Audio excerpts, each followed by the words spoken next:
My pleasure to welcome Rohan, a dear friend and colleague, historian of science, of whom there are very few in this world, and fewer still who work on India, and fewer still who work in departments of histories of science and technology, and that's actually not a trivial matter, as we keep telling each other all the time. So you can understand that this is kind of mutually constituted club of a rather rare species. Mutual Admiration Society. Absolutely, that too. I didn't want to actually say that. So welcome Rohan very much. Rohan finished his PhD from UCL in medical history and is now at the Department of History and Philosophy of Science at the University of Cambridge, and is working on a rather interesting project on the history of insects and the contribution of non-human actors to making history, about which he will not unfortunately speak today, but I'm hoping to practice him into speaking about it at some other point of time. But today he will talk to us about malaria, and I think I'll let you tell us what you want to tell us.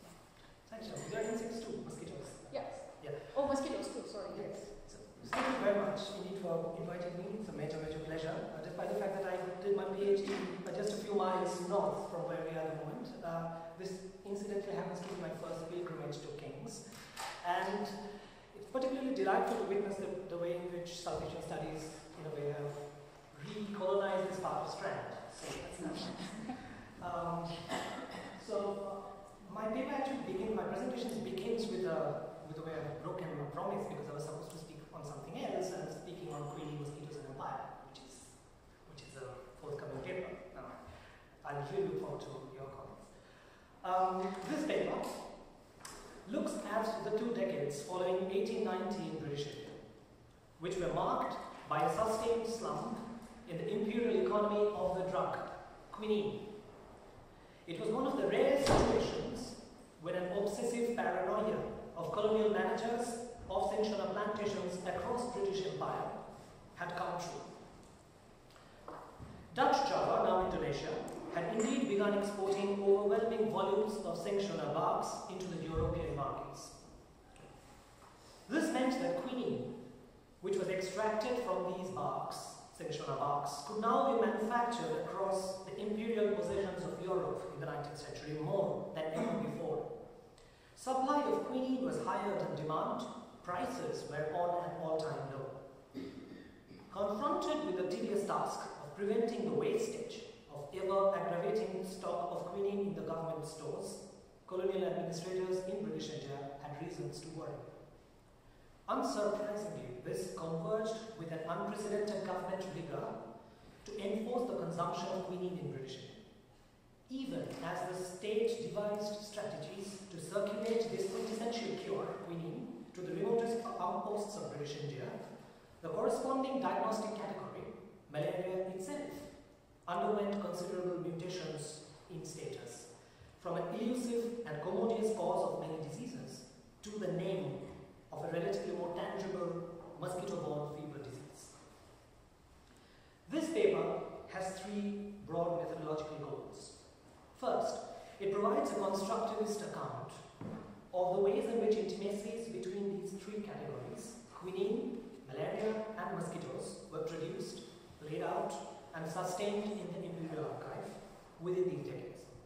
In so doing, it explores what I would call the biopolitical economy of empire, which enabled the variously entangled worlds of scientific knowledge, pharmaceutical business, colonial governance, and vernacular markets to intersect and shape one another. It urges, therefore, for a greater recognition of the links between biopolitics and the practices of political economy to understand deeper entrenchments of empire in 19th century British India.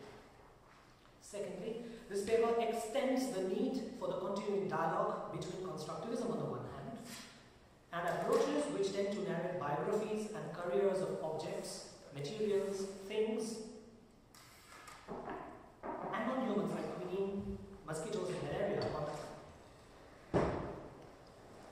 So therefore, at one level, I'm talking about constructivism, basically building upon the constructivist methodology, but I'm also trying to push the constructivist mandate into looking at the ways in which vibrancy and vitality of non-humans, materials, things, etc. can be narrated and written about.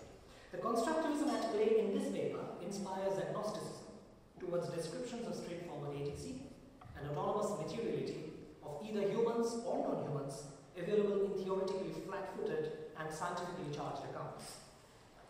At the same time, my indebtedness to the gurus of science studies, particularly Bruno Latour, Ian Hacking, Donna Haraway, historical anthropologists of insects, especially Sarah Jensen, Louise White, and most importantly, Hugh Raffles, and the historians of commodifications, particularly Timothy Burke, Hannan, and Mintock, provokes me to argue that empirically constructed objects were not absolutely passive, nor they were inconsequential. The task before us, therefore, is this: how can we write about the enabling properties, traces, and inscriptions left by mosquitoes, quinine, and other malarial objects, while retaining simultaneously a constructivist critique of scientism and empire? This paper hopes to reveal that even while being constructed by the hermetic discourses of science, nature, and the state, or when deployed as powerful metaphors, or even as relatively stable entities or as objects of knowledge, quinine and mosquitoes could make their presence variously felt. They were implicated and co-opted in what Donna Haraway calls various webs of connections, which made actions possible. This paper explores how these imperially constructed objects and insects could follow Bruno Latour's sort of argument, modifying a state of affairs by making a difference. Finally, in continuation of the earlier point, I would argue that empire itself was constituted and sustained, while occasioning the proliferation of such vibrant categories and entities. Empire, following Donna Haraway, was becoming with categories like quinine, mosquitoes, and malaria, which empire occasioned. The hidden agenda beneath this paper, therefore, is to situate non-humans as new subalterns in South Asian history, and indeed in the histories of the wider imperial world. The anthropocentrism inherent in new imperial histories and post-colonial thinking, including subaltern studies, as well as the constricting political vision in much of science studies, have often meant that political histories of empire and the literature detailing the vibrancy of non-humans have barely interacted. Apart from being described in both their classic manifestos as views from below, both science studies and early subaltern studies have shared an enduring interest in questions concerning agency. Drawing upon both these genres, this paper instead urges for greater recognition of the location of the non-humans in the biopolitical economies of empire. But before proceeding into the main narrative, I would like to make three very quick points just to set the stage and sort of remind myself about the three broad points which the broader project is actually trying to make. First, the broader project of which this paper is a part seeks to interrogate the predictable sequences and chronologies of scientific knowledge production by revealing how the quintessential cure, quinine, could precede and indeed engender understandings about the corresponding diagnostic category, malaria. The broader work then contests the conventional teleologies in which problems inevitably precede the solutions they tend to necessitate. An answer is possible only after a question has been posed. Cures are responses to tangible ailments, which have already revealed themselves.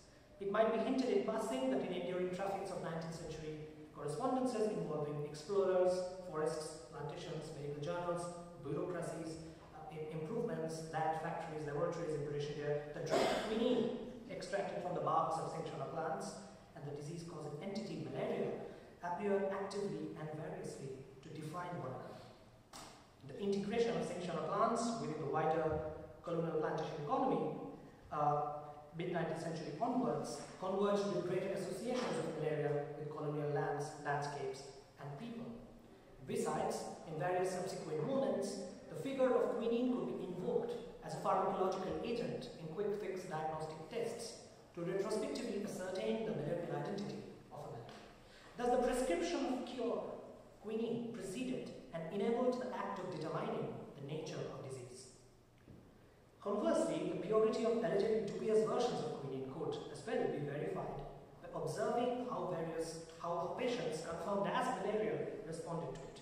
The careers of malaria and quinine in 19th century British India were thus often locked in symbiotic bonds of co-determination. So, this is basically obviously in context, 1893 from G.H. Ashwani.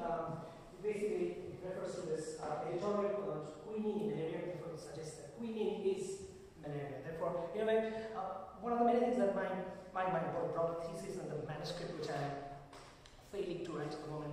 actually tries to argue that whether there are possibilities in which we could actually try and interrogate the predictable sequences of scientific knowledge production in which understandings of cure, the solution, or the answer could actually precede and shape conceptions about the problem it would indeed try to sort of cure or solve. So in a way, what I'm trying to flirt with the idea is that whether it is possible to think about capitalism as a solution buried in the search of a problem to find sort of to make itself viable and useful.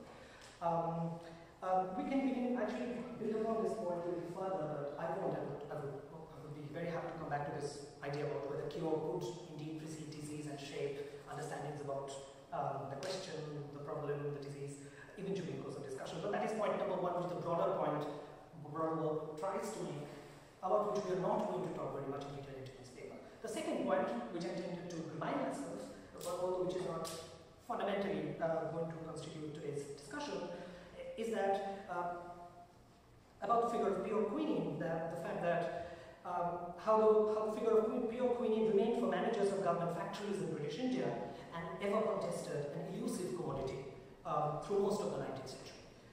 In correspondences between managers of government factories, pure quinine seldom presented itself as an object by itself, but rather as a commodity which acquired identity only when referred in conjunction with the prestige associated with the brand name indicating its manufacturer. For instance, May and Baker's quinine, Helen's quinine, Howard's quinine, Whiffen's quinine, Mumpo quinine, Guinea's quinine, Madras quinine, Beveridge's solution, etc. These manufacturers themselves were caught up in shifting equations of authority in the overlapping worlds of pharmaceutical business and medical relief. Accordingly, the processes recommended by each one of them acquired varying degrees of respectability. As a cherished object of manufacture, pure quinine commanded the attention of a myriad of actors, traveling geographer botanists, European drug manufacturing families, the Office of the Secretary of State for India, Dutch experts on Cinchona plants in Java, private investors with Cinchona trade, and managers of government plantations in Jamaica, Ceylon, Java, Nilgiris, and British Sikkim. Maintenance of a consensus between these disparate voices regarding a credible method for producing pure quinine was difficult. The question of pure quinine therefore cemented varying degrees of bonds and conflicts between these dispersed actors, exposing thereby the depths, expanses, as well as tensions of empire. Section 1 of this paper moves beyond the factory to argue how pure government quinine was reconstituted through the rigors and challenges of circulation beyond the factories. Here we will note how quinine in turn seemed capable of inspiring a series of transformations.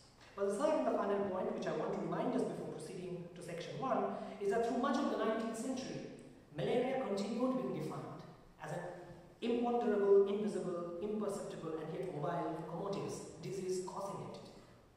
It could be invoked anywhere to explain a range of quotidian and spectacular conditions, including goiter, idiocy, dysentery, bronchitis, fevers, dullness, general aching, and delayed healing of wounds.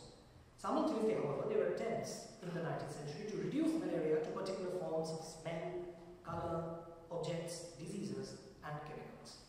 Section 2 explains the redefinition of malaria as a mosquito-borne fever disease in the 1900s by exploring the implications of the entomological laboratory with the worlds of sanitary governance, vernacular literary production, and plantation economy. The final section would reveal the irony that quinine continued to thrive as an object of enforced consumption in British India, an indispensable biopolitical tool in the 1900s, even as the clinical understandings about the corresponding diagnostic category malaria itself underwent substantial mutations. This first section, as hinted already, explores how quinine was reconstituted through the government's efforts at distributing, popularizing, and ensuring its consumption in British India. Constitution of quinine was not confined within the walls of factories and laboratories. Quinine was transformed through the processes and predicaments of circulation. Between 1890 and 1910, as we suggested at the beginning, British officials kept lamenting about an enduring glut in the export of Cinchona from the Dutch East Indies into the European market, resulting in overproduction of quinine, shrinking demands, and an enduring slump in market prices across the British Empire. Under such circumstances, British India retained its relevance in quinine trade as one of the most significant quinine consuming colonies in the world. While British India kept on returning dwindling figures concerning sectional plants and quinine production, by the early 1910s, it accounted for about 1/6 of the world's annual quinine consumption, emerging as one of the world's most dominant importers of the drug. In successive programmatic statements from the early 1890s, the government invoked various categories to describe the rigor, extent, and depth of its efforts to distribute quinine beyond the hospitals, factories, urban, and military boundaries. While trying to reach out to what they described as remote districts, the poorer classes, the interiors, small roadside stations, the general public, the Santhal Parganas, remote locations beyond the reaches of the market, the government of Bengal, followed by almost every other province in British India, introduced the pice packet system. Packing factories were set up in various reformatories in British India and beyond, at Calcutta, Hazaribagh, Mandalay, Rangoon, and Aligarh, where delinquents received government quinine and distributed it into 5-grain packets worth 1 pice each. But who could be trusted to act as vending agencies among the intended consumers in the interiors? The purchase and consumption of quinine, officials suggested, could not appear as outcomes of rigorous punitive imposition, but of voluntary appreciation. The arrival of quinine then mustn't be projected as an exceptional event in the life of communities inhabiting the interiors, but accommodated instead within the prevailing rhythms of the everyday as an effortless and routine process. This is once again a 19th century Bengali advertisement, where this is Lord Shiva distributing quinine to one of these hapless Bengali poor bhadragods like me, and basically the caption reads, "Quinine Malaria," quinine is the panacea, only remedy for malaria. So the arrival of quinine then mustn't be projected as an exceptional event in the life of communities inhabiting the interiors, but accommodated instead within the prevailing rhythms of the everyday as an effortless and routine process. Thus, the vending agencies had to be recruited from among those who the state considered were in daily touch with a great mass of people. Sales had to be conducted at sites where the poorer classes in the interiors were likely to frequent in ordinary course of business. Unquote. In official perceptions, the village post office, this is the same image used by the film director Shoktoji Rai in the movie Team Corner, therefore basically to describe as one of the ubiquitous objects situated in a village post office in Bengal in the 19th century. So, in official perceptions, the village post office, with their supposedly deep and intricate network, emerged as one such popular place of meeting, quote, where people assembled to hear the news and discuss matters of common interest, unquote. The postmasters and the postal peons, it was hoped, would be able to conduct sales of quinine right at the doors of the consumers without interfering with their, quote, ordinary duties, unquote. The postmen were also instructed to disseminate awareness and information about quinine among the potential consumers by distributing notices printed in a range of vernacular languages, including Bengali, Marathi, Gujarati, Kannada, Sindhi, Tamil, and Burmese.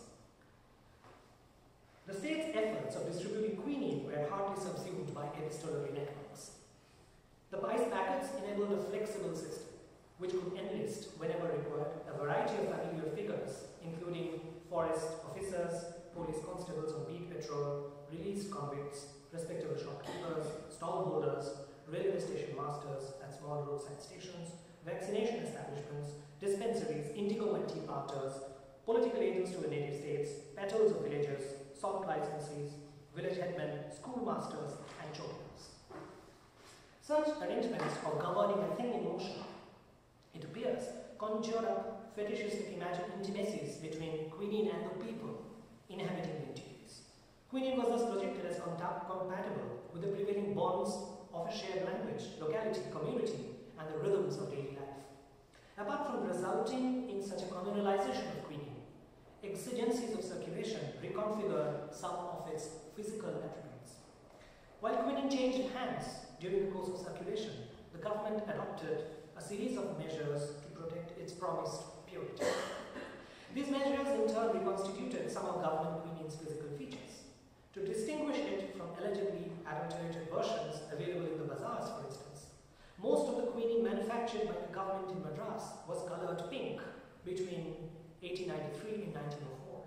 Besides, a variety of government stamps, a seal of the royal arms, or a seal bearing the mark of the packing factory, were attached upon firmly closed covers, or a certificate endorsing the quality of the drug was enclosed in the packets to guarantee purity of the product. Further, a network of post officials, chemical analysts, police inspectors and legal clauses appear to have been in place to detect, report, investigate, convict and punish acts of fraud in relation to quinine. However, the image of quinine as a profitable commodity seems to have excited the imaginations of a range of actors in marketplaces across British India despite such networks. But that's a different story. Such efforts of popularizing quinine were hardly original. Bengali advertisement published in almanacs and newspapers, for instance, revealed how the state was both drawing upon and reinforcing regular vernacular routes of circulation. These routes were being traversed already by imported European goods, including quinine, and its indigenous substitutes, like Tasha Jubotika, the most wonderful pill, Shorgodora Kush, the cure of all fevers, Dasha Dipacho, Shorkar's tonic, Choitum Botika, Edward's tonic, Bisheshwar Ross Pills, Bijoy Botika Matas. So this is Bisheshwar Ross Pills, this is Edward's tonic, this is Bijoy Botika. However, what was unprecedented was the rigor and regularity with which the state's programs since the 1890s were envisioned. Such visions involving the arrival of quinine in the interiors both mobilized and were predicated upon a series of transformations. When at least momentarily, prisons became packing factories. Juvenile delinquents became convict laborers. Released prisoners turned into reformed volunteers. When post offices became dispensers. When peons became vaccinators. And an entire network of mufassal appeared co-opted into the state's regime of distribution as vending agents. Quinine emboldened the government with an object and an objective with which to reach out to the interiors. Government correspondence in turn described quinine and the interiors as considerably distant, different, and yet intimately adaptive with one another. As a commodity in motion, therefore, quinine was reconfigured while impacting variously upon entangled historical processes. Ironically, when the state arranged for the travel of quinine from government factories up to the doors of potential consumers, knowledge about the corresponding diagnostic category malaria itself underwent considerable mutations. The increasing recognition of germs by the early 1900s as the generic cause behind almost every form of disease resulted in a series of nosological reconfiguration. Ronald Ross's microscope-based findings in the late 1890s, endorsed subsequently by his British collaborators and Italian detractors, attributed Anopheles mosquitoes as the vector transmitting malarial fever between human bodies. However, the process of acquiring wider currency and credibility was longer and more eclectic than most laboratory-centric teleological histories would allow. The event of discovery itself and its recognition, this second section would argue, reflected enduring prejudices against insects in a variety of sites. Contentious laboratory speculations were validated and reinscribed retrospectively through elaborate efforts of application in the fields of practice and sustained considerably by articulations in the realms of plantation economy and literary production. So what I'm trying to suggest is that there is not I'm trying to argue against the teleological suggestion that knowledge actually proceeds from one of these lagoons of knowledge production, for instance laboratories, into the field. But what I'm trying to do, following historians and science studies who have preceded me, basically trying to reverse this idea about how laboratory speculations are actually reinscribed from the field, from the fields of application. So how application in turn reinforces the pronouncement of knowledge to begin with. So it's not laboratory which leads to the field, but in a way in which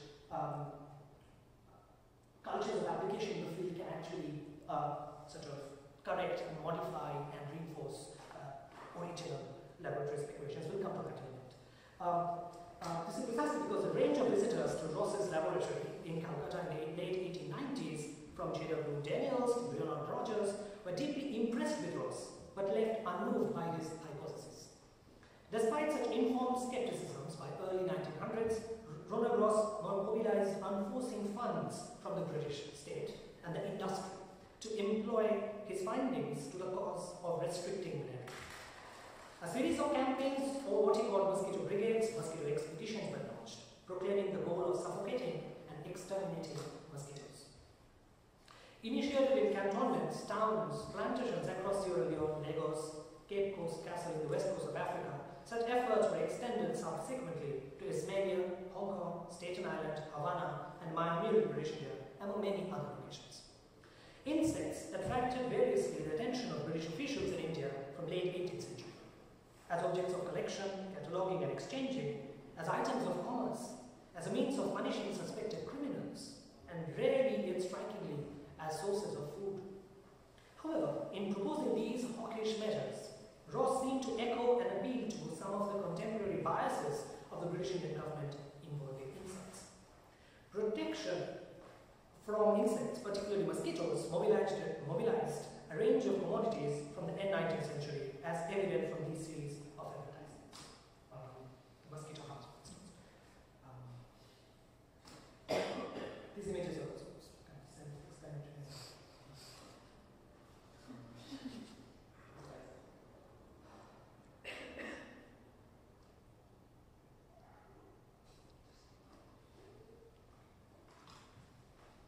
From the 1860s, insects were projected as notorious destroyers of commercially relevant vegetation, preying on woods and forests, inflicting agriculture with plant diseases, and most consistently as detrimental to the tea, cinchona, coffee, sugarcane, and cotton plantations. Plantation money, 1890s onwards, seemed particularly keen on funding travel to research insect pests which affected vegetation. To encourage institutionalized killing of insect pests, the Mysore Dara appointed an entomologist in 1905. The Deputy Superintendent of the Indian Museum, E.C. Coates, was deputed to the USA to study insecticides. The central provinces prohibited by law the slaughter of insectivorous birds, and the importations into British India of natural enemies of insect pests, for example, ladybirds from Hawaii, and acids like azolla and fishes like millions from other parts of the US were recommended. Ross's proposals were thus not an isolated plea for killing mosquitoes. Having converged with some of the broader priorities of the government, Ross's suggestions were worded with recurrent military metaphors, waging war against mosquitoes, crusades, flags, volunteers, brigades, gangs, expeditions, etc. Deployment of military metaphors and materials to describe action against mosquitoes persisted throughout the interwar period and into the Vietnam War. Apart from colonial governments, as hinted already, Ross's expeditions were funded extensively by the industry, particularly Liverpool Chamber of Commerce, Steamship Owners Association, Ship Owners Association, and the West African Trade Association. The project of exterminating mosquitoes involved the enlistment of a range of commodities. Nets, Keating's insect powder, quicklime, charcoal, and gallons of vinyl, kerosene, oil, and petroleum, among others. Killing mosquitoes further required support from insectivorous plants, fishes, and birds. Mosquitoes mobilized the preoccupation of a hierarchy of regular and part-time laborers, from commissioned district-level officials serving the municipal and public works departments, to village headmen, workmen, gangs of coolies, sweepers, convict labor, tinsmith, etc. Such extensive recruitments metamorphosed mosquitoes into subjects of unprecedented attention, observation, and interest, beyond the usual confines of entomological laboratories and naturalists. In January 1902, the government of Bombay declared to offer 4 prizes for a year's observations on the distribution and habits of mosquitoes in certain towns in the presidency. The prizes ranged from ₹100 to ₹400 respectively. The competition was not restricted to the government servants. The Bombay Natural History Society was requested to adjudicate the prizes. Besides, circulars were distributed among certified sanitary inspectors regarding measures relating to the extermination of mosquitoes. Dissemination of knowledge about mosquitoes was attempted among the population, among the uneducated masses, and beyond the services. Teachers in the public schools were instructed to, quote, impart their scholars in the rudiments of the mosquito doctrine, unquote. In certain ways, the organization of mosquito brigades and firmer entrenchment of Ross's theory involving the insect vector of malaria appeared symbiotic processes.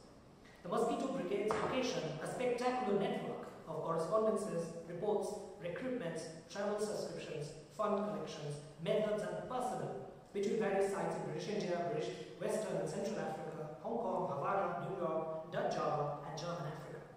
The launching of expeditions to exterminate mosquitoes in these locations reaffirmed their reputation as malarial landscapes. Equally, such elaborate mobilization of disparate actors, Ross acknowledged later, extended as much recognition to his theory as the accomplishments attained within the enclosed spaces of the laboratory. In sharp contrast to such grim images, the deeply layered world of literary production, for instance in Bengali, featured mosquitoes as ubiquitous objects of fun, satire, and irritation. Mosquitoes featured in the works of a range of authors, from a novel written by civil servant come writer of Bengali fantasies, Trolokunath Mukhopadhyay in the 1890s, to some of Rabindranath Tagore's poems in 1940-41. Painful, irritating, yet funny encounters between human skin and mosquitoes' sting, for example, remained an enduring theme in a range of fables, fantasies, and poetry. Certain recurrent tropes, however, appeared to amicably speak to and draw upon and reinforce the more prosaic words of bureaucratic correspondence. In the 1880s, mosquitoes began to figure in texts like Moshari Rahasya, Mystery of the Mosquito Curtain, as a metaphor for domestic scandals, corruptions, and decadence. Decades later, Mosha, mosquito, figured as the name of an elusive serial killer in a detective fiction called Mosha Gul, The Sting of Mosquito. However, Ross's insistence on a war of mosquitoes was parodied variously, for instance in pamphlets like Mosha Jutto, War of Mosquitoes, published in 1921. The possible transformation of mosquitoes into deadly and invincible enemies to humans was sarcastically hinted at in the first of the legendary Ghanada stories written by Narendra Mitra. Published in 1945, it was titled Mosha, that is mosquito. Insufferable mosquito bites featured in Andhra Shankar Rai's unforgettable poem Kaduni in Tears as the nemesis for Japanese soldiers in northeastern frontier of India during the World War II. Earlier, an illustrated anthology of Bengali short stories, published in 1911, depicted the stomach of mosquitoes as a stage where bitter human animosities could be enacted. Such literary images caricatured, mimicked, and sustained suggestions about a potentially harmful, non-human world of quotidian insects. As a recurrent trope and a subject of enduring concern, mosquitoes thus held together disparately dispersed worlds of entomological laboratories, literary production, fieldwork, and plantation economy. Okay, I should explain. Apparently, the anthology of the illustration says that this is fictitious, fictitious stomach for human body, where Masha taken report, Chashar Baba went on to basically reflect the fact that the Banya's father and the father were locked in a bit tussle. The diagnostic category malaria retained much of its elasticity and sustained its 19th century associations with urban insanitation, agricultural stagnation, racial degeneration, poverty, and the laboring classes. By the mid-1900s, however, parasites, fevers, blood samples, and most significantly mosquitoes were compatibly accommodated within such prevailing definitions. Mosquitoes now emerged as the defining feature which shaped the malarial identity of lands, landscapes, and people. Mosquitoes and malarial situations appeared congenial with one another and inseparable. Mosquitoes were centrally and emphatically inscribed into the pre-existing medical ecologies of malaria. Colonial bureaucrats often explained the proclivity of certain poorer groups of people to malarial diseases by asserting the attributes they apparently Senior bureaucrats and persistent aides of Ross, Captain S.R. Christophers and Dr. C.A. Bentley, for instance, argued that the conditions in which Anopheles mosquitoes thrived and the urban industrial labourers dwelt were analogous. Quote, urban mohallas swarming with the lowest classes living in a very overcrowded and squalid condition, unquote, bad housing, impure water supply figured as shared habitats of mosquitoes, malaria and urban industrial labourers. Similarly, the category parasites was incorporated into the continuing racialized prejudice of stereotyping primitives and aboriginals as immune from the effects of malaria. It was argued how malarial parasites and primitives were happily and conveniently wedded with one another. Primitives always in quotes. Bentley described primitives as, quote, parasite-laden races, unquote. Malaria parasites, Bentley continued, were, quote, as natural among primitive races as flea infestation is to a dog, unquote. The increasing recurrence of mosquitoes and parasites in literature about malaria transformed it into a more visible, tangible, and precise phenomena than ever before. Mosquitoes and parasites ushered in a new phase of the biological economy of malaria by making it more quantifiable. Malaria could now be expressed as a number which had to be counted, controlled, compared.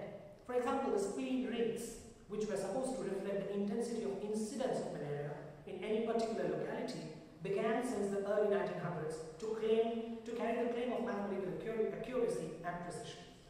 The precise percentage of infected children could apparently now be confirmed from the occurrence of parasites in samples of blood, apart from measuring the size of spleens. Such figures enable the comparison of endemicity in the villages in Dutch East Indies, Lagos, Sierra Leone in West Africa, and the dwarves in British India in a commensurate, comparable register. Further, diagnosis on the basis of the detecting parasites in blood samples resulted in the quantification of the losses incurred from malaria. Writing in 1904, Ronald Ross, for instance, reported that, quote, a total of about 2,50,000 days were lost to the public service as a result of this malady among the European troops in India alone. 676 men, or over 1% of the strength, were constantly sick from malaria. Efficiencies of various anti-malarial actions could as well now be expressed in terms of numbers. Diminishing the number of mosquitoes figured as a consistent feature of anti-malarial measures initiated in West Africa or British India. Reports on anti-mosquito projects, for instance, often bore such statements, quote, in Sierra Leone, 6 men can clear 50 houses and remove 10 cartloads of broken bottles and empty tins daily. Performances of the colonial governments in tackling cases of malaria could therefore now be more effectively judged. Although frequent references to mosquitoes and parasites delimited the category in various ways, malaria nonetheless acquired unprecedented visibility in the course of the 1900s in the official registers. Mosquitoes, parasites, blood samples and fevers, these newer, tangible, precise and even numerable indicators appear to have suited the managerial instincts of the colonial governments, empowering them with more definite targets against which to act as accountable agents. The first decade of the century, for instance, witnessed unprecedented energy across the empire in convening high-profile conferences, committees and funds towards studying and managing malaria. Amidst such workaholic ambience, the figure of Quinine was hardly banished as an irrelevant relic from an obsolete past, never quite rejected as unsuitable to address the new disease emergent from the redefinitions of malaria. On the contrary, quinine distribution and killing mosquitoes often literally happened hand in hand. In fact, the government prioritized quinine distribution over other concerns. There were attempts, for instance, to divert funds from the Indian People's Famine Trust to aid the distribution of quinine in the villages of Ajmer Marwara province in northwestern British India. Indeed, along with shifts in insights about malaria, the status of quinine appeared almost equally medieval.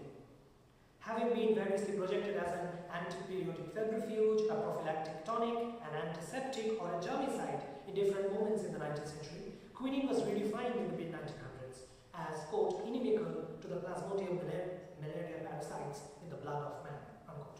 Writing study in 1902, Patrick Manson hinted at the relevance of quinine in diagnosis of malarial infections in contemporary clinical practice. But more importantly, events like the 1909 Imperial Malaria Conference at Shimla were organized by the state with the declared goal of augmenting the demand for quinine and ensuring its greater consumption in British India. Such efforts reflected the government's concern with addressing a continuing slump in quinine trade. Quote, possibilities in the direction of any permanent improvement in price of quinine, one being constantly increasing the consumption of quinine, combined with the opening up of the world's dark places, which is so steadily going on year by year, month by month, almost day by day, may in the end lead to consumption overtaking supply. Thus, such commitment to distribute quinine in British India did not necessarily indicate any disinterested altruism on the part of the state. 2 decades earlier, prisoners in the Andaman and Nicobar Islands were subjected to the trial of anti-malarial drugs, including quinine and sanction of febrifuge, were denied their share of the more expensive daily milk ration. Therefore, while encouraging the purchase and consumption of quinine, state departments proposed various adjustments to make sure that they were not the ones ultimately paying for it.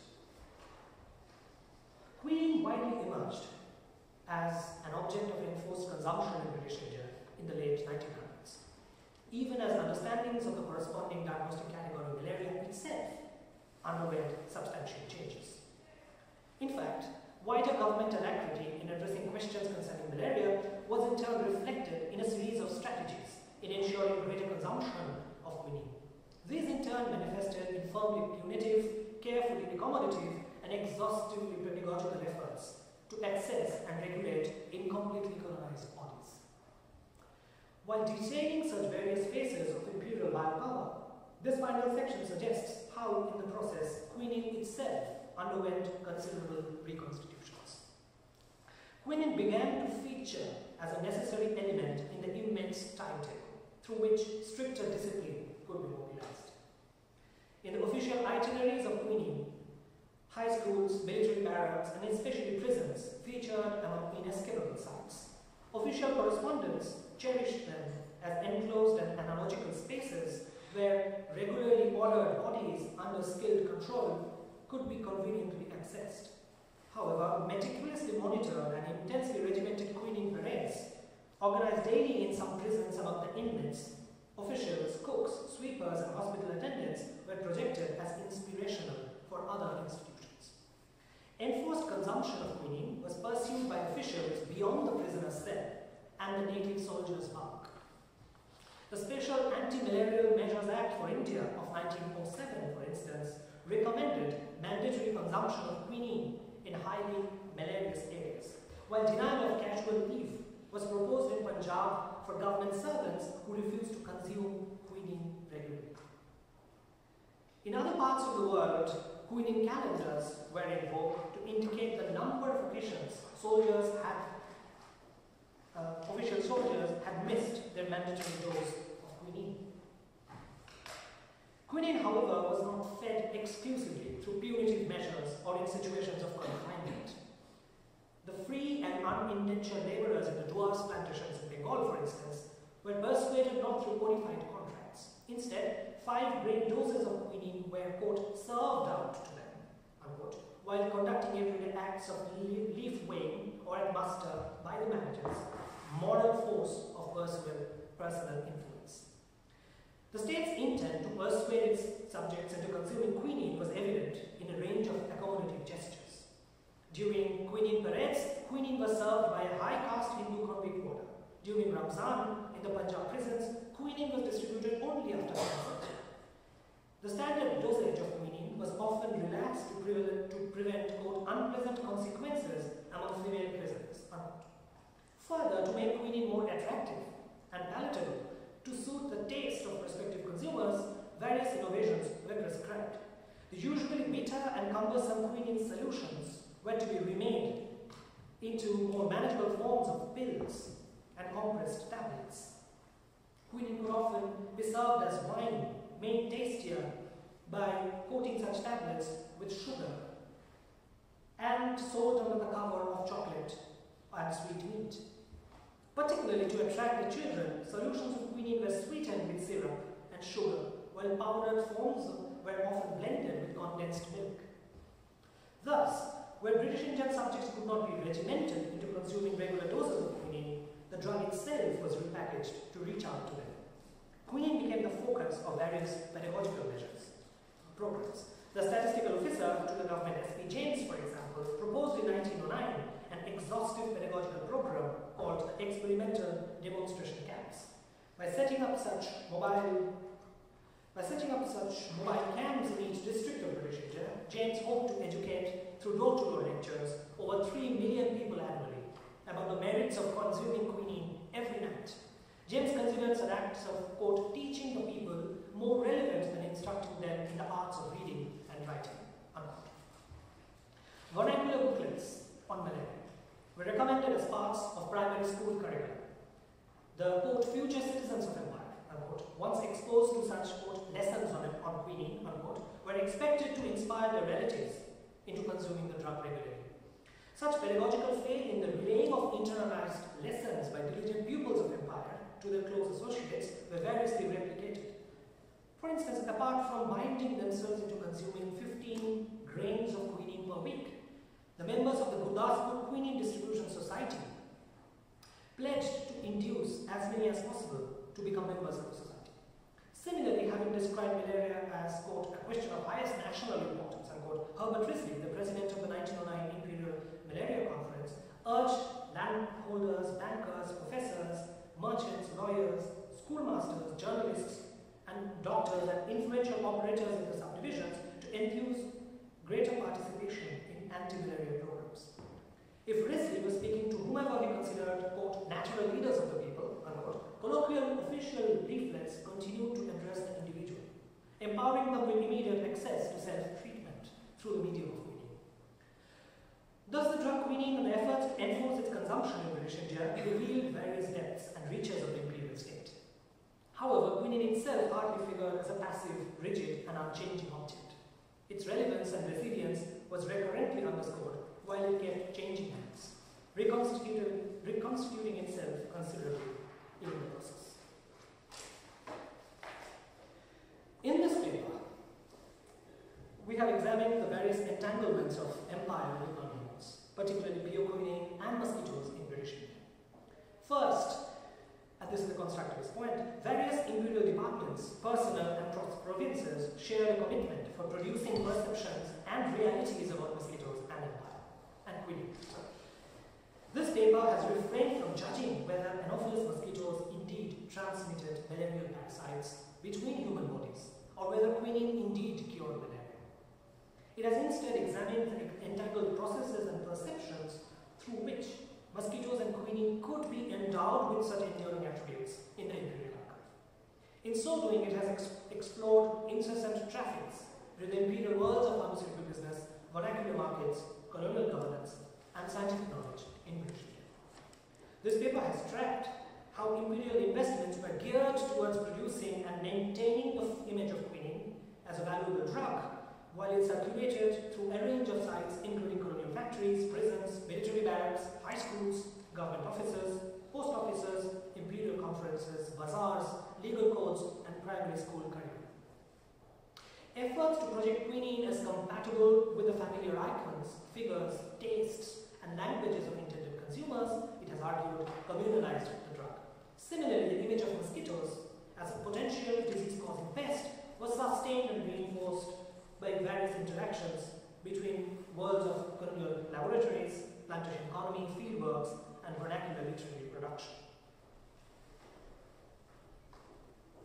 Secondly, we have pushed the constructivist mandate further, but arguing that imperial processes and structures themselves were shaped and sustained by the non-humans they occasioned.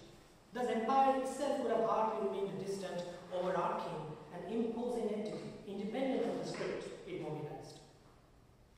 Production of quinine, as we have hinted, was one of the many ways in which the empire could be held together as a profit-making mission couched by benevolence. Enduring debates and contentions among various stakeholders in quinine production, in turn, exposed several fault lines and tensions of empire. In many ways, quinine seems to have been a metaphor for empire. bitter, expensive, and transformative, which could be mutated variously to appear as charitable, reasonable, and even palatable. Plethora of efforts towards enforcing the consumption of quinine in British India cemented the empire yet again, following an American term, as a commodity spectacle. Thirdly, particularly revealing is to make sense of the location of non-humans in imperial biopolitics. Efforts towards imposing the consumption of quinine in British India, for instance, reinforced various aspects of imperial biopower: utilitarian governance, pedagogical machineries, rule of law, and strictures of incarceration. While claiming to produce, quote, future citizens of empire, such facets continue simultaneously to flirt with diverse visions of self-treatment and nationhood. As a tool to nurture regimented and productive subjects in the prisons, high schools, barracks, families, congregations, plantations, public offices, Quinine must have informed what Stoller and Cooper call the embourbement of imperialism in the late 19th and early 20th centuries. Empire was shaped as well by what Nikolshikin calls a zoopolitics involving insects, particularly mosquitoes. Regimes of governing human bodies extended over to and were integrally tied with sustained investments in knowing, observing, exchanging, maiming, classifying, delimiting, and narrating mosquitoes. Such widespread efforts metamorphosed mosquitoes into subjects of empire. Engagement with mosquitoes indicated the depth and extent of empire. In anthropomorphic accounts, mosquitoes symbolized colonial poverty, insanitation, recalcitrance, and redundant excesses. Yet, mosquitoes commanded continual attention as an object of imagination, an excuse for intervention and commerce, and a mirror against which humanity could be judged, could be defined. Thus, mosquitoes appear not merely to justify imperial rule, but figured as well as its indispensable subjects.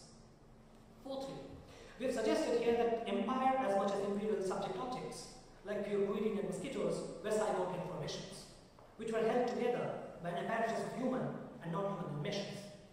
Interactive networks explored in this paper, for instance, between insects, insecticides, tinsmiths, coolies, sweepers, itinerant parasitologists, parasites, vernacular fiction writers, entrepreneurs, bureaucrats, commodities, government factories, post offices, peons, bazaar vendors, policemen, outposts, jailers, inmates, soldiers, sealing bottles, carmine, coloring matter, alkaloids may be said to have constituted not merely mosquitoes and pure quinine, but also an imperial apparatus. This paper has drawn upon the anthropologist Eduardo Viveros de Castro to define imperial apparatus as an intersubjective field of human and non-human relationships.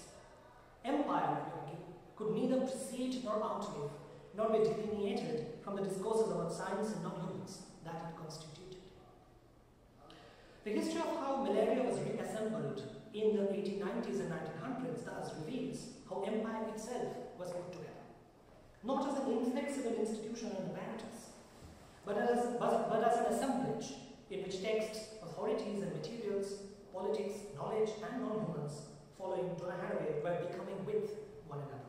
We have tried in this paper to locate imperial power, scientific knowledge and the non-humans in a shared and immanent field of co-constitution. Finally, the history of malaria, quinine and mosquitoes in the late 19th and early 20th centuries also reveals how distinctions between the human and the non-human were constantly invoked, policed and dismantled within the imperial apparatus. The ascription of humanly attributes to non-humans often coalesced with the relegation of various colonized subjects to the status of less than humans.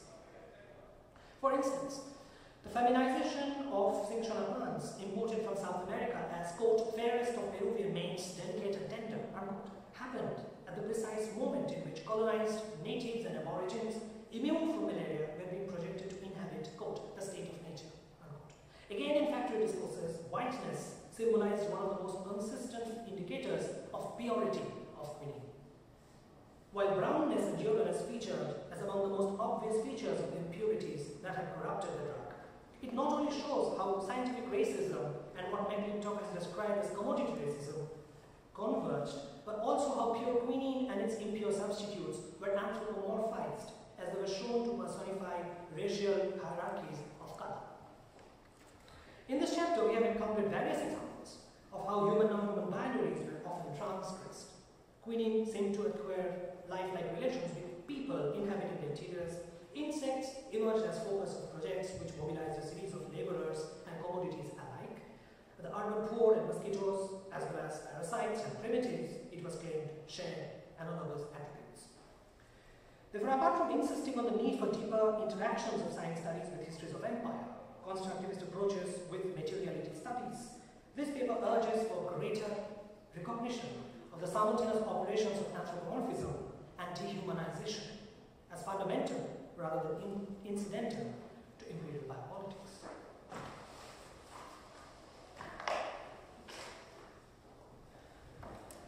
Thank you. Okay. So I'll shift off with the first question because this is something I actually wanted to work on as a very young person starting out on a PhD, and I didn't end up working on it, and I hope maybe you have the opportunity to take it further, which is, I think I buy your argument about, following David Arnold's work, but also your work. What we see is that there's a certain, there's a regime of getting colonial subjects, for lack of a better word, to accept different, a different regime of treatment, a different diagnosis, a different cure, a different medicine, etc. So I think that story is well bought. My question would be, what of the European and British, I guess, to some extent is a part of European. But okay, so what about the Europeans in India who were also expected to consume quinine? Was it without problem that they accepted quinine, right? And then where is the story of tonic water in all of this? In terms of, tonic water contains quinine, so gin and tonic has quinine water. So where's the story of tonic water, for example, in this? And the ubiquity of gin and tonic to the extent where the Africa, how do you call it? Not the expeditions, but the battles in Africa, which had to be shipped gin and tonic from all the way from Scotland, and Pims, for example, the birth of Pims. That's the story I wanted to work on, and I gave up. But so what I'm asking you is, where's the story of gin and tonic in this, and where's the story of the European consumption of quinine? That would be my first question. My second question would be, would you be able to tell us, historiographically speaking, where does your story take us away from the story of cholera as told by David Arnold, mainly, but also others? And to some extent, your presentation also reminded me of Tim Mitchell's study of Egypt, and that fundamentally important chapter, Can the Mosquitoes Speak? It's a fun chapter for anyone who's interested and wants to read, and I can make a photocopy and pass it around. So these three questions. How do you talk to Tim Mitchell? How do you distinguish yourself from David Arnold? And where's gin and tonic? Oh. Thanks, Jen. So are we going the Calcutta-centered way or the normal way? The Calcutta-centered way is that we take questions simultaneously. Oh, we've got lots of time. I think. Great. Yeah, that's one by one, right? And I'll ask you 3 questions. So. Great, Charlie. Thank you for this question. I usually screw up by when I'm asked to open with one and simultaneous questions, I basically usually screw up by disturbing the order. So, but basically, I have to be very patient and take Don't worry, one after another. David's cholera to begin with, right? Of course, he's great. I love it. And but fundamentally, what I wanted to suggest is that we have all of us sort of learned substantially from David's work. Yeah. And of course, we share this admiration of David's profundity. What I'm trying to suggest is that I'm trying to learn a lot from David and perhaps proceed away from that. Because what I'm trying to suggest in relation to, we conventionally tend to welcome trust, we are habituated to talk in terms of histories of medicine, right? Yeah. But there's a history of medicine that's happening. What we have is history of diseases fundamentally. Yeah. In a way, what I'm trying to do is to try and combine histories of disease and history of medicine, right? Yeah. See, in a way, while David's projects about cholera, for instance, doesn't quite combine a history of cholera as intimately with history of cure for my taste. And then what I'm trying to do is, as I mentioned to begin with, I'm basically trying to figure out a way in which, in fact, my entire thesis is about that, as you know, basically to look at the ways in which cure of a particular disease could inform the epistemology of a certain disease. So, which one of these predictable solutions actually precede and inform discourses about the problems that has been delicate. But that is one. On the other hand, what I'm trying to do is also write a history of pharmaceutical business, the ways in which pharmaceutical business is much more entangled with the histories of scientific knowledge. I'm taking from David his discourse about colonial governance, but I'm proposing a departure so for his absence of settling for vernacular one can go. So what I'm basically trying to suggest is proposing a history of colonial, what I'm basically sticking out my neck and calling colonial biological economy. I'm basically trying to look at overlapping imperial worlds of pharmaceutical business, colonial markets, colonial governance, vernacular markets, and scientific knowledge, the ways in which they are interacting and sort of informing one another. So, in a way, I think in colonizing the body, David refers to which refers to writing the pharmaceutical business. It doesn't quite do it out with this. So, I think on a couple of positions, I think I'm pushing the debate a little further. My main sort of allegation about David is that David is a fascinating historian, he's a fascinating social historian. Right. And in David, we don't quite find the usual social constructivist critiques of scientific knowledge as what perhaps would have expected from somebody of his nature. Now, it's really significant because when we start talking about social constructivism today, it seems very radical in history of science studies within South Asian history, although it's slightly dated in general science, technology, and historians. And then we will begin to write a critique of social constructivism and propose active effect theory, materiality, etc. So I think the absence of social constructivism in David's work, including his work on Malaria, because he's a fascinating historian of representations. Sure. His social construction actually is limited to his approaches of looking at the history of cholera and the way they were represented in the colonial texts. What I will try to suggest is the ways in which cholera would be produced in the scientific archive. That's what I'm trying to do. That's one.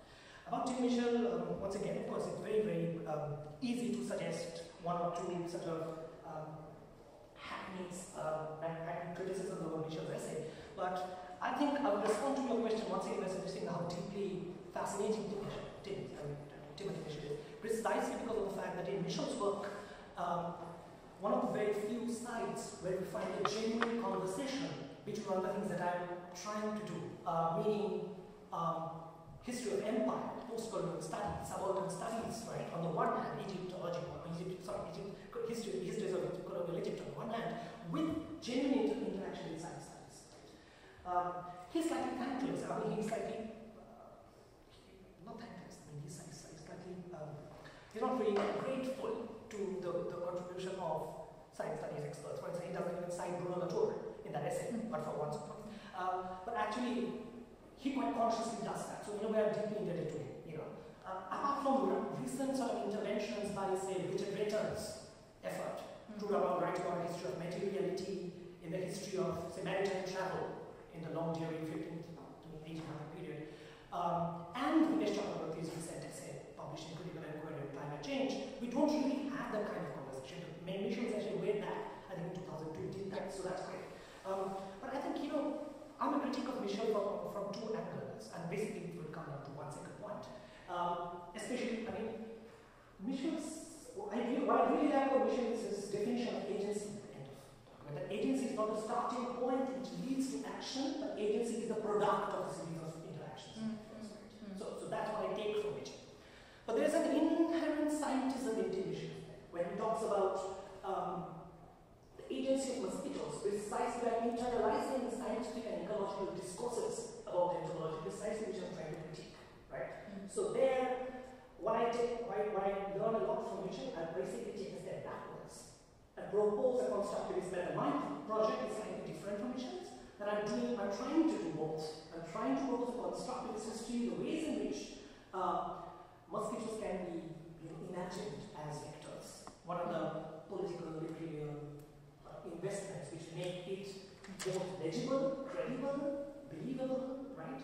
And perceptible that mosquitoes and other insect vectors can transmit diseases. That's one question which I'm trying to do. Simultaneously, I'm also trying, following Latour, and where I share this project with Michel, trying to propose ways in which inscriptions and traces and enabling properties of non-humans like mosquitoes can be written about. But When he actually talks about nature-culture distinction and that we need to sort of break the binaries between the two, right? I'm kind of sort of amazed at his definition of the natural, because that is actually quite taken from the scientific archive quite unbelievably. So as I said, I'm deeply embedded to nature, but at the same time, I think one needs to push the limits. And finally, about tonic water.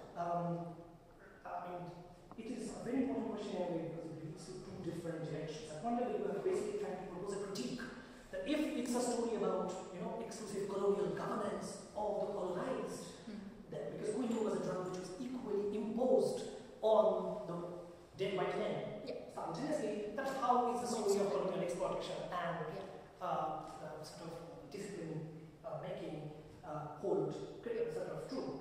And another question is the absence of tonic water. We didn't get there two related to one another. This is actually, I've read, quite a bit about a primary material in the 19th century about tonic water and the culture of, especially in relation to the colonial voyages, especially in nature, long voyages from sort of South Asia into, say, Trinidad and Tobago and that kind of Caribbean destinations. I haven't really done enough empirically about that.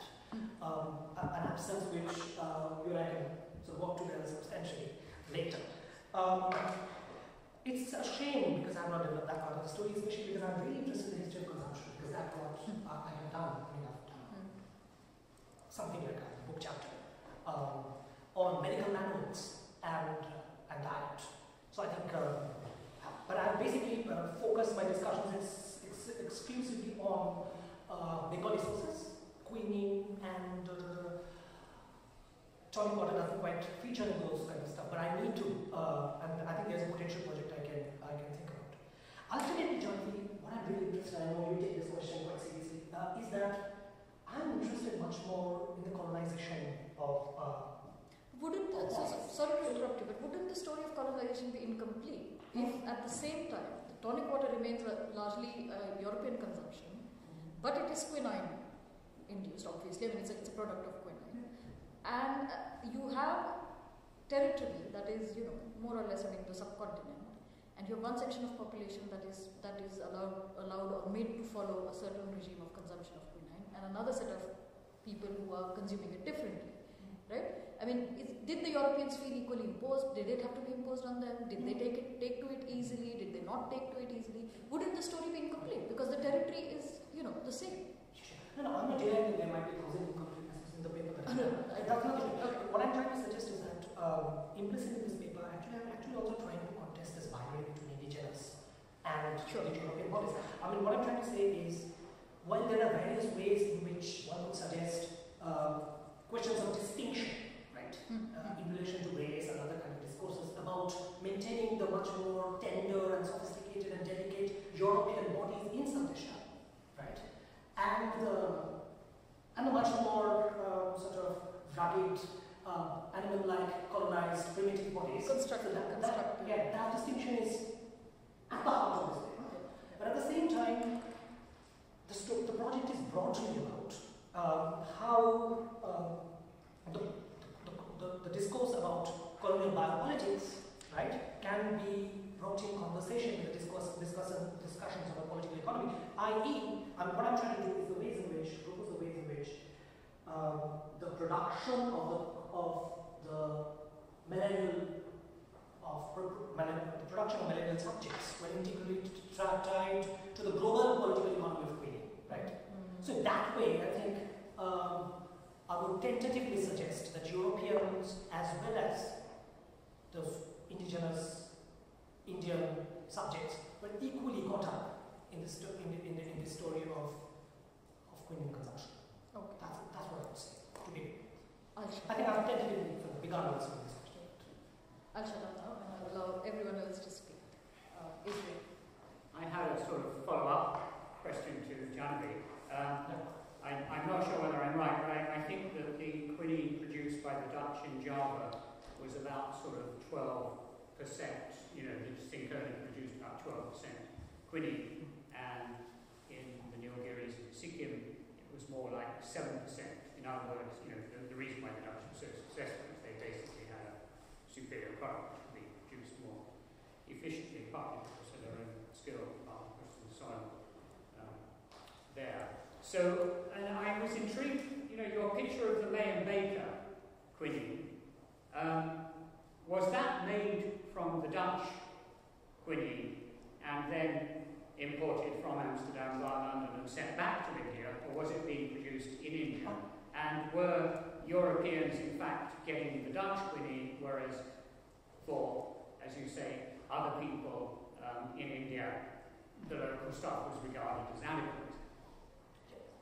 I'm so sorry, could you just repeat the last sentence, please?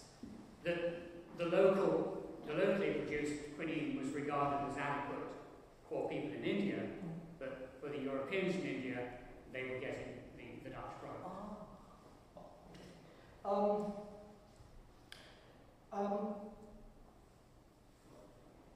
It's a very, very interesting and meaningful question. I mean, I have basically, in one of my chapters, I basically tried to show how these colonial plantations in French Algeria, Dutch Java, and British India were actually developing simultaneously. Right? Because it's a constructivist project, Yeah. I usually don't take the suggestion, that Legderiana variety of Centrala, which actually was cultivated in Java, is by definition of a superior quality as opposed to the Saxirubra barks which reached India accidentally. What I try to do is, of course, the hierarchy is very important to me because it tells me certain other stories. But I'm usually a little more hesitant to go by this way because conventional point about sexual industry in South Asia has been including Richard Retton's classic work on sexual and quinine on nature's government. In a way, I would dare say slightly scientific in the sense that it doesn't quite adequately critique the genealogies of scientific knowledge production, including the hierarchies of various species of sexual plants. That's one. But the question is different. You're actually referring to the fact in which conversations between Dutch Java and British India were happening simultaneously. It's very interesting. At one level, there's a history of competition between Dutch Java and South Asia. On the other level, there are instances to show in which colonial officials are much more peripatetic than one would imagine. So, for instance, I learned a lot from new imperial histories, which basically suggests how discussions across colonies, independent of Europe, were in conversation with one another. So basically, I'm drawing upon connected histories to suggest how figures like Anderson and John Clark and others were actually constantly traveling back and forth in between sort of conditions. I don't exactly know the consumption pattern of the prescriptions, and basically, I know, as you suggested, is an extension of Janvi's question, whether Europeans and Indians were actually getting superior drugs, and indigenous were basically getting the bad, sort of leftovers, as you mentioned. I guess or was it enough? Like, was it considered enough for them? In the sense, were their bodies considered more robust, right? I mean, if it's yes, of course, there is. I mean, Indian bodies, especially in the prisons, where the hospitals were often treated as objects of drug trials, much more than European bodies in the barracks would be. That's for sure. Thank you. you have a question. I'm Cornish, actually. I'm from Rohan Deb. My question revolves around price and pricing. I know that in her book, Lucy Brockway said that the price of 1 pice for 5 grains did not render quinine affordable to all of the Indian population. I don't think you talked too much about price, and I wonder if you found anything to the contrary. What was the extent to which it was affordable by the Indian population? And was there an element of price fixing? Because I'm interested in the relationship here between the government and these companies who are branding quinine. So was this price of 1 pice something that was fixed at governmental level? Was it an industry agreement? Do you know anything more about that? Oh, absolutely. Thank you very much. Actually, the question of price actually is quite important to me. Unfortunately, this is one section I couldn't read out. And it's important precisely because they're actually a little bit slightly autobiographical in relation to my thesis. I mean, basically, what I'm suggesting that is one section that binds 2 of my last chapters. So in a way. The entire discussion and definition of quinine is tied with the project of cheapest possible price. That the government in India does not have, because look, I mean, my fourth chapter, which I was supposed to present, which I didn't today, actually talks about the politics behind the production of cheapest possible pure quinine in British India. Right? So that's what we try to do. Why this is relevant is precisely because there was serial specimen of various specimen of pure quinine available, for instance, in the laboratories, when scientists were processing it. The main question was, how can you produce cheapest possible pure quinine for the market? It's one thing to produce sort of pure sort of specimen of quinine, nuclear samples of quinine within insulated, protected Euclidean spaces of the phytochemical laboratory. But it's much more difficult to translate that practical knowledge as an object of mass production for expansive colonial populations. So what was at stake therefore was not just the purity of quinine, but also the ability of British Indian factories to produce cheap quinine. Right? So that is very much at stake. Why 1889 is very important, as I've shown in one of my chapters, is that is the first year in which one of the British Indian quinine factories, after an effort of 30 years, credibly could claim to produce cheapest possible pure quinine.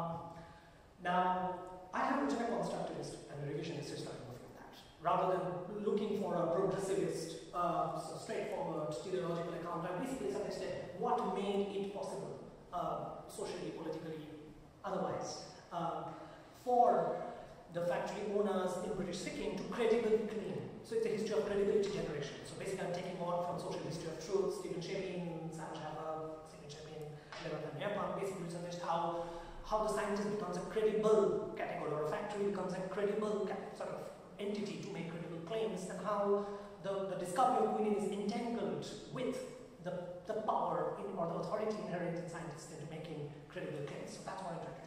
The irony, as you are trying to ask to the question, is that despite the celebration of 1889 as the period, as the date in which the government in India succeeds in producing quinine which is cheaper than ever before in market prices, in reality, in the 20 years that I've actually had followed, the government price of quinine was always higher than the existing price in the marketplace. Now, is it therefore, for my end, is it a history that actually tends to apologize on behalf of free market? I don't know. But actually, it's much more interesting for me to actually reveal the ironies in which the state's effort to producing cheapest possible pure quinine actually doesn't quite hold true in the decades that follow. And much more interesting to me, which I won't answer because I'm already sort of speaking a lot more than I should, is basically to suggest what are much more interesting to me are the explanations which the government is putting forward to defend and justify the ever-increasing price of quinine producing out of the government factories in the decades following 1880s. So that's what I'm trying to say. Yeah, I think we could chat further about this. So you had a question and then you had one? Okay. So I'm just trying to get to the basis of your argument. Is it that, clarity, does it feed into that whole thing of, is what you're saying that the motivation for this, for quinine, is what, has happened, generally where India is seen as a market, and no matter what, we have goods, we want them to get them and buy them, and not, whatever is there indigenously is to be ignored, and we are going to do this and use science or use whatever in order to do it. Is that what you're saying? Does this whole story feed into that narrative?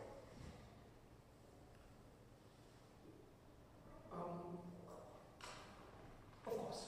I begin by answering that. Of course, that is as in put it very crudely. I mean, you have asked a very fun question. For me, this would of course be the first thing that I have in mind.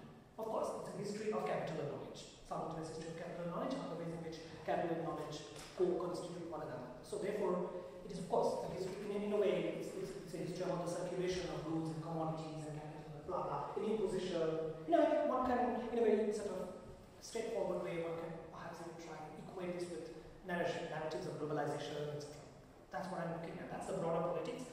It has its obvious limitations in a way because it's, in a way, you can suggest that it's reductionist. Latour would suggest, for instance, Bruno Latour would suggest it's a reductionist narrative. You're basically trying to equate this entire messy historiography or historical details about many things into one particular logic about, which is like the expansion of profit, capital, etc. But that is nonetheless the story which is politically important to me. That is a story which has never been told in relation to Quinine, hardly ever told in relation to the broader historiography of colonial medicine. So I think even if it is crude, I would rather begin my story with such. That's all, of course, tell that story. Second thing is that, of course, because we have learned, all of us have learned so much of post-colonial studies, and we are by now aware, like Mosquitoes, who are like actors in certain narratives, subalterns still have agency, their own, blah, blah, etc. So in a way, what I'm trying to suggest is that vernacular is not referring to subalterns or subordinated, that kind of words. I'm basically suggesting to vernacular cultures, they are not necessarily hapless recipients of or victims of a certain narrative of imposition, but by suggesting, as I'm repeating it again, I'm basically looking at the world of how the world of vernacular markets were in conversation with the worlds of pharmaceutical business, medical knowledge, and colonial governance. What I'm trying to suggest is the ways in which there's a lot of traffic between colonial regimes of political economy of Quinine, for instance, and vernacular cultures of trade networks, languages in which certain communities are advertised, etc. So even the indigenous are not an exotic outside category, but products of constant traffic of ideas and interests and investments of various kinds. It might be interesting to see the ways in which the character of the indigenous and vernacular are also produced precisely through these networks. Yeah, I would say that. Yeah, in a way. I think I begin by answering this by suggesting that one really needs to go beyond transgress narratives of sort of unconditional victimization and straightforward imposition. But basically, as a historian, our job is to basically look at the subtle negotiations that are happening at the level of the vernacular and the global subtext. Anna. Yeah, you could. I think she has a. No, because you started off with one thing and then you ended with almost the opposite. Maybe I'm not understanding that you started off, yeah, that is the basic thing, but then at the end you said there are. No, I'm saying both. No, to be honest, I'm saying both. Yeah. I mean, of course, if you think that I'm contradicting myself, it's only because I'm trying to complicate my both of those things are operating. Yeah. Sort of, If I'm contradicting myself, as I'm confessing, I'm deliberately doing this to make the argument much more complicated than our straightforward history of global capital pouncing on, hapless Bengalis like me, and and basically co-opting them. What is important is that it's a co-option, how people are co-opted in a certain regime. Very interestingly, however, I think indigenous elites who are writing in sort of Bengali journals like these, right, are contesting the viability of quinine in the medical marketplace. They're proposing substitutes, right? So, in a way, they're contributing to the world of medical advertisements and medical marketplace themselves, right? But what they're not really contesting is the viability and credibility of the medical category malaria itself. Right? So they are actually reinforcing the truth of the jargon malaria in the late 19th, early 20th century, on the basis of which various biopolitical and political economy regimes are actually operating. You know what I mean? But it's very difficult to sort of use words like vernacular indigenous in one bracket, because at one level, are the world of consumers of quinine, or are the worlds of consumers of sharbat or ambush, which is the vernacular drug, for instance. And people who are writing these advertisements, these vernacular investors in alternative drugs, are they same overlapping groups of people? They are overlapping groups of people. So that's what I'm trying to say. At one level, how narratives of exchange, and here I basically am drawing upon recent sort of historiography in history, science, and empire, for instance, but each of the recent book published last year called Materials and Medicine, right? And which actually refers to one of the rare moments in which it talks about how histories of exchange and exploitation, how narratives of production of knowledge and punishment actually happen simultaneously. So I will answer that why narratives of exploitation and exchange happen simultaneously. I mean, that is one way of looking at it.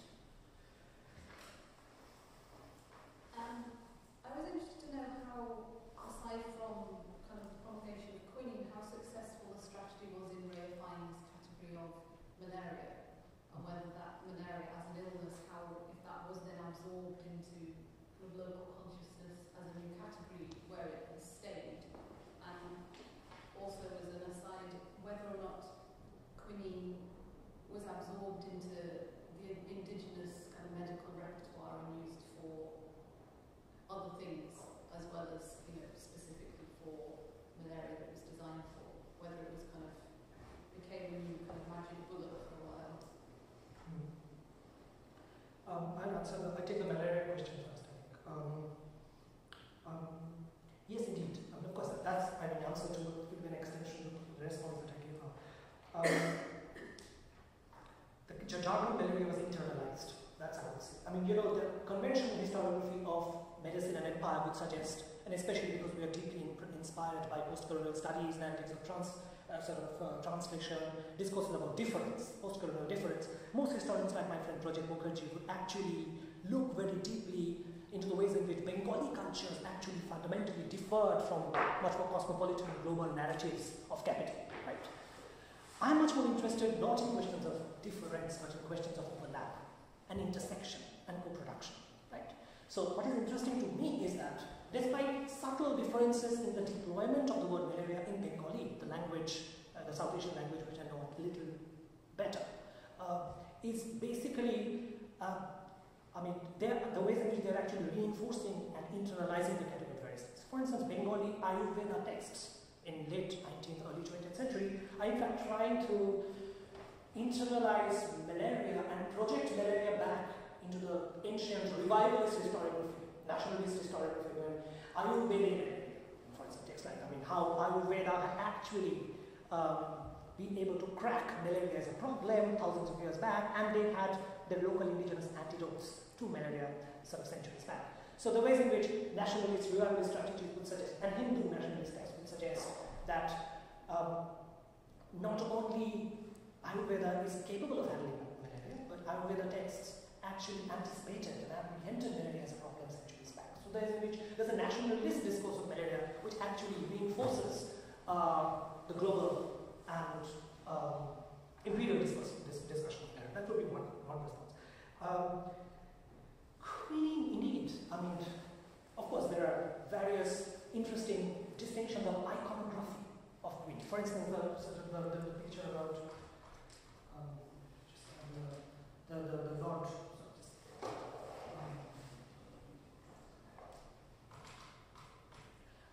This image, for instance, is a fundamentally different iconographic profile of quinine, much distinct from, for instance, the Eurocentric vision of quinine. And perhaps we could do many things with sources like that. But what I would be interested in is to suggest in which these actually were fundamentally related to the circulation of drugs like malaria, to the global circulation. And so there are ways in which the global and local actually reinforces one another. That would be one response. The other thing is to say that magic, the point about, especially the point about magic bullet, what I'm trying to say is that I would be interested much more in the question of overlap there rather than straightforward difference. Because in the 19th century fundamentally, quinine was actually, even in English colonial discourses, Eurocentric discourses, quinine was referred to as the panacea, not just of malaria, because malaria itself was an umbrella category which was seen as the invisible, imponderable, imperceptible cause behind any kinds of disease. We have 19th century Hindu college, now residency college, residency university. We have instances of 19th century Hindu college students complaining about impotency, right? And physicians are actually suggesting that they actually impotency is a result of exposure, unbelievable exposure to malaria. Right? So quinine as a cure for malaria. I mean, that is kind of a jargon which actually is replayed in various colonial as well as in Eurocentric contexts. So malaria is the umbrella category which which causes from a variety of diseases, including impotency from sort of ceaseless bleeding from the teeth, etc. All sorts of stuff. And quinine is therefore the modern panacea in the 19th century, which can cure any expressions of daily physical niggles. Right? So that is a discourse which is actually internalized by the Bengalis in the late 19th century. And if I could dare say, the wider post-colonial audience, I would generalize a little. So had I been only concerned with late 19th century, early 20th century Bengali vernacular advertisements, I would be, writing a seductive history of difference and exoticism where actually Bengalis are redefining this distant Eurocentric category and making it their own, and you're really blowing apart this association between malaria and quinine. But if I'm equally interested in looking at the world of pharmaceutical business and advertisements in the 19th century in English, emanating out of Europe, I will be aware of the ways in which there are fundamental histories of internalization and exchange between these two apparently distinct models. Thank you. It was fascinating. I've loved it from the beginning to the end. I'm a little bit following up on the last two questions about traditional anti-malaria substances and practices. I'm using anti-malaria kind of a quote. I would love to hear a little bit about resistance, like resistance based on local practices, and saying that no, we are not taking quinine. That's something, because what I see that, what I heard, people were taking quinine, and they were extremely resilient in a way. So I would like to hear a little bit about side effects and all that, if it's possible. So this is number one, resistance based on traditional practices. You already mentioned the Ayurvedic practices. The other one is a little bit relating to your kind of gin and tonic question. Then, as far as I know, but I'm completely novice to this field, and you are the expert, is that gin and tonic was kind of punishing or entertaining the power on white soldiers, the British soldiers going into forces. So what was the transition, and how long did it take from administering quinine on the British forces and then moving it on to local exercise of power, because that's very important piece of the whole kind of power story, disciplining the body. First it was a discipline of the white body, and then discipline of the non-white body, if we use this vocabulary. So these are the two questions. It's a resistance first, and then the second one is that the transition from the British forces to the local. I'm really interested in both questions, but I will answer the second one first. Yeah. It's an extremely interesting question, otherwise I forget Yeah. what I want to say. And I'm basically making up the answer. I don't have an immediate answer to the second one, but precisely because I want to answer this seriously and take this together. I would actually be much more seduced and interested in reversing the teleology once again. Yeah. That it is not from a certain enclaved understanding of medicine, something which is much more confined exclusively for the benefit of the white soldiers, right, in the Niger expedition and elsewhere, which then gradually moves into the market, from the enclaves to the wider market. What I would be interested to do is that, because I'm always interested in the somewhat parallel history of pharmaceutical business, right, is the ways in which actually market leads to convincing the colonial governmental managers that quinine is important to the management of unity. So it's the market which convinces governments. The market informs governments rather than governments spreading out into a diffusionist strategy into the field. That's what I'm trying to say. Especially because in 1820, the year in which quinine was discovered. Discovery has been an interesting word in science studies, and we have written about this. My first section is called Invention, the discovery of a moment. 1820 is the discovery of a moment. How 1820 as the moment in which quinine is discovered happens retrospectively. When quinine acquires relevance in the medical marketplace in the 1830s and 40s. It's only then 1820 becomes a year to celebrate. Right? That's what's happening. But in between, Malaria and Rohan Deb, who actually discovered quinine in the Parisian laboratories, are actually businessmen. Are deeply invested in the circulation of quinine, not just within France and Europe, but also across Empire.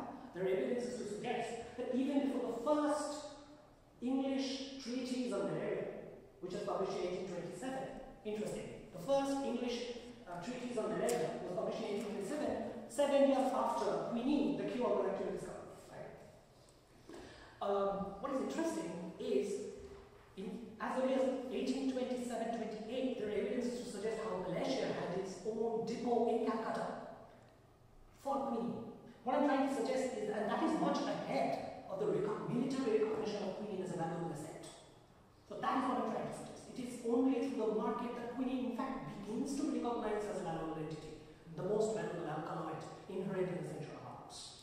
So that's what I'm trying to suggest. But I'm just thinking aloud, and I may be wrong. But I think as a medical historian, I might be able to make that argument. There are even evidences of quinine being spit by the female laborers who are being enforced to consume quinine in the plantations, in wars, in eastern Bengal, for instance, in northern Bengal, for instance. Resistance is very interesting, but one has to therefore go back to the long-ago historiography of this anthropological tradition of our knowledge and culture resistance fits into the story. One can, be reminiscent of the narcissistic David Arnold's introduction in Colonies of the Body, that I'm actually modifying Foucauldian discourse of power by introducing question of colonial resistance, wow, what a great achievement. What I'm basically trying to suggest is that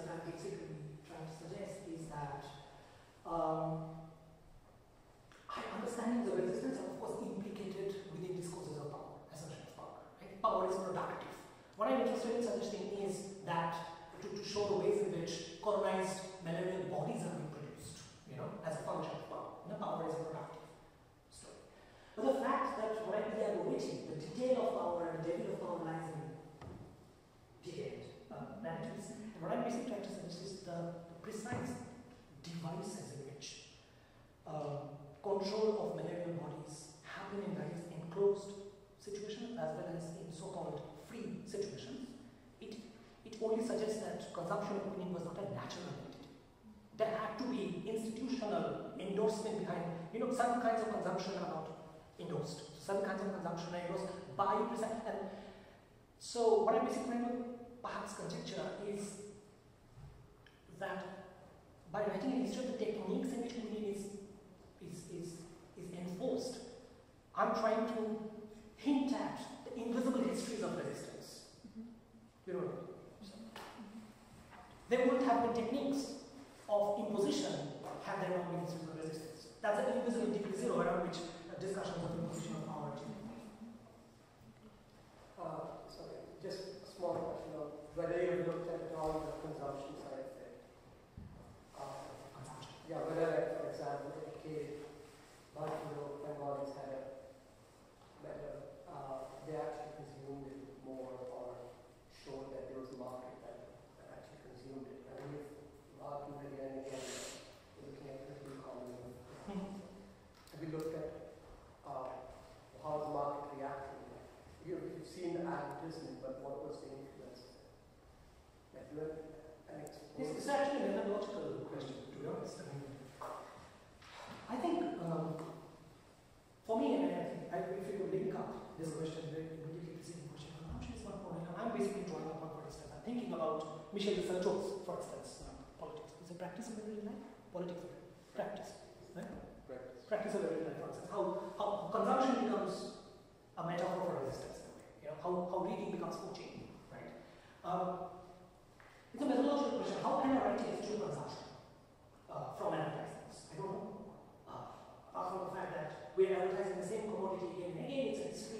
both of resistance, but also of the fact that the advertisement is actually working in a certain marketplace. So that is, I think, instrument consumption. One. Second, the fact that the materiality of the object is being reworked to suit the tastes of potential consumers, as I've shown. You know, this is enforced consumption. Clearly, I mean, these guys would have had a quinine without the whip and the power of the cane in front of them. But you know, we have instances of how quinine itself is actually mutating, being made to change to suit the tastes of potential consumers. That is response, right? So in a way, that is a response from a market. That is a response to a feedback effect. You know, that's an output to a responsive consumption being on the market, for instance. So that's how. But if you ask for figures, how many sort of tins of quinine and sort of globines of quinine are being consumed, I mean, I don't do that stuff. Also, maybe the decline rate, maybe, or impact rate, something. Back it up. I mean, of course, I haven't done this, but actually there are historians like Patricia Burton and the great historian Jim Mills. And they have actually edited both simultaneously together, and they have written about quinine fronts, examples of how histories of corruption and scandals about quinine were happening in the early 20th century. These are all examples in which quinine were actually being tampered, and greater circulation of quinine even beyond the scale that they have. I have evidence to suggest that as well. So I think that is an evidence of the fact that quinine actually acquires a certain popular viability, a certain popular appreciation. Otherwise, why would it be associated with histories of tampering, for instance? But yeah, I don't do quantitative stuff. I should, but I don't do as much. Yeah, it's a very interesting paper. You try to cut across almost all sections. Your partly answered. What I was just trying to understand is, on one side you have the iron cure, on the other side you have the quinine for this. Particularly say it's about malaria. So the discourse between the two, the conflict, because if you are looking at the period of that time, now the construct which you say quinine is something of the British. And the other side, what the picture you have shown, the God is distributing quinine. How did, that factor, the religion factor, how quinine entered into the religious factor, wherever there was any resistance? Because if you look at Bengal at that time, the society and the religion, was there any resistance from any group? Yeah, okay. It's good, interesting. What I take home from today's paper is that I have to take resistance with book. That is the running theme. The next time I'm in Germany or Turkey or something, invite me here, I'll basically talk about resistance. And I'm basically trying to suggest once again is that, and it's a very, very meaningful question therefore, and basically to suggest that images such as, how quinine, I'm a historian of science, and my real job is to break the shackles of the ways in which we conform to scientific practices and that kind of stuff, to disturb the godlike conformity associated with scientists. That's what I mean. We are laughing at the solemnities of origins, in this case of modernity. And my real job, therefore, is to show how, for instance, this sacrosanct scientific model of modernity, for instance, like Quinine, right, or even Malaria, were deeply communalized in the course of the 19th century, not just by Hindu revivalist elements in the late 20th century, but also by the colonial state. That's one point that I'm trying to make.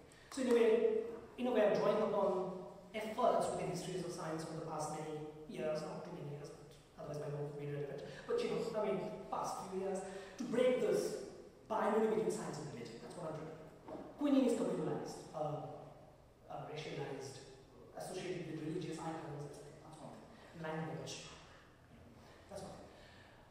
Secondly, the point which I've been making in relation to the questions that have been asked is to suggest ways in which the global political economic discussion about malaria and quinine is actually drawing upon as what you said, the indigenous cultures of national writing, advertisement, etc. So in a way, what is interesting to me is the quinine and malaria categories which help me, foreign lawyers, help me to bind the metropole and the colony simultaneously, break the binaries between vernacular and the cosmopolitan, and helps me, in fact, to connect histories of indigenous vernacular with histories of much more mobile. That's what I'm trying to do. If Shiva can circulate malaria, I'm sorry, which but because in a way, Shiva is seen as a project actually has written an article on Jarashur, and basically it's a kind of Jarashur, basically the lord of, basically the lord of fevers, right? The demon of fevers. So in also, there is a demon for fever, and then there is somebody who acts as an antidote, who acts as his guru to prevent the particular. So there are also indigenous figures which are being canonized essentially associated with, of course, the proliferation of Korean culture, which we didn't talk about much today. I guess what you're suggesting is that there is not necessarily an adversarial relationship, and this is something actually we talked a lot on just a week ago when unfortunately we missed you. That there isn't an adversarial relationship between the two. Yeah. Are there other questions? So I'll ask you the last one. Okay. Is there a relationship between the decline of indigo production and the rise of quinine production in India? Because you see, with the rise of aniline dyes, indigo, as you might know in Prakash Kumar's work, where then frantic attempts are made to actually revive indigo production in India, make it sort of, compete with, again with Dutch and Caribbean indigo. Is there something happening? Because we know, for example, in the case of textiles, the decline in Virginia cotton, or the feasibility of Virginia cotton reaching Europe meant that Indian cotton production went up. And so if there are linkages of those kinds, we know, for example, the decline in indigo meant a rise of sugarcane production in India, which had an effect on Latin American or Central American sugar production. Is there a connection to indigo, for example? Actually, I need to read Prakash's book. Yeah. No, this is just a... it's a fascinating question. I need to address this. Perhaps I'll read up and then we can have a chat. Actually, if there is, it's great. Great in the sense that it provides great steps. Some of the points that I'm trying to make. So, I'll go back to my homework a little more. Just a point. But thank you very much, Rohan. This was fun. Thank you very much for all the questions. I understand that I haven't answered most of these questions. And these are questions for me to go back home and